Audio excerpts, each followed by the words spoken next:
Saudara dan saudari terkasih, Injil kita hari ini diambil dari Injil Yohanes bab 15 ayat 26 dilanjutkan bab 16 ayat 4a. Dalam amanat perpisahannya Yesus berkata kepada murid-muridnya, "Jikalau penghibur yang akan kuutus dari Bapa datang, yaitu roh kebenaran yang keluar dari Bapa, ia akan bersaksi tentang aku. Tetapi kamu juga harus bersaksi karena kamu dari semula bersama-sama dengan aku. Semuanya ini kukatakan kepadamu supaya kamu jangan kecewa dan menolak aku. Kamu akan dikucilkan, bahkan akan datang saatnya bahwa setiap orang yang membunuh kamu akan menyangka bahwa ia berbuat bakti bagi Allah. Mereka akan berbuat demikian karena mereka tidak mengenal baik Bapa maupun aku. Tetapi semuanya ini kukatakan kepadamu, supaya apabila datang saatnya, kamu ingat bahwa aku telah mengatakannya kepadamu. Berbahagialah orang yang mendengarkan sabda Tuhan dan tekun melaksanakannya. Sabdamu adalah jalan, kebenaran dan hidup kami."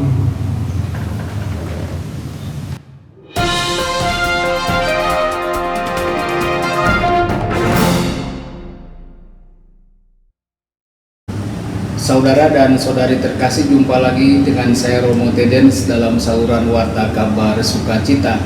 Semoga Anda semua tetap dalam keadaan sehat dan bahagia. Injil kita pada hari ini diambil dari Injil Yohanes bab 15 ayat 26 dilanjutkan bab 16 ayat 4a.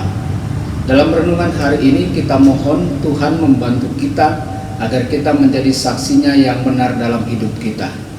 Saudara dan saudari terkasih, beberapa orang mencoba menggunakan Roh Kudus sebagai pembenaran untuk ide-ide yang bertentangan dengan ajaran Kristus. Pengamatan yang cermat pada Injil hari ini menggambarkan hal ini tidak sesuai dengan rencana Allah. Roh Kudus tidak akan bertentangan dengan pesan Kristus. Roh Kudus juga tidak mengerjakan rencana keselamatan yang berbeda dari ajaran Kristus. Roh Kudus adalah Roh Kristus dan Bapa. Tujuan utama kedatangan Roh Kudus adalah untuk bersaksi tentang Kristus. Setiap ilham sejati dari Roh Kudus menggerakkan kita ke kesetiaan pada kebenaran. Saudara dan saudari, apakah kita memperhatikan dorongan Roh Kudus yang mendorong kita untuk lebih setia pada komitmen iman kita? Iman kita sama sekali bukan realitas statis. Sama seperti murid-murid pertama mengalami pemberitaan Kristus, mujizat dan kasih pribadi Kristus, maka semua pengikut Kristus yang disebut orang Kristen menemukan kehadiran Kristus sepanjang pengalaman sehari-hari mereka. Kehadiran Kristus khususnya dalam sakramen tobat dan ekaristi. Saudara-saudari, Yesus selalu bersama kita, dan pengampunan serta kedekatannya adalah sumber sukacita kita. Roh Kudus memberdayakan kita melalui anugerah baptisan, sehingga kita dimampukan untuk memberikan kesaksian tentang apa yang telah kita terima dengan cuma-cuma. Saudara-saudari, apakah kita menganggap serius panggilan kita untuk memberikan kesaksian tentang kasih Kristus? Apakah kita menyadari bahwa dalam tugas yang tampaknya menakutkan ini, kita harus tergantung pada Roh Kudus? Saudara-saudari yang terkasih, kesetiaan di tengah pertentangan.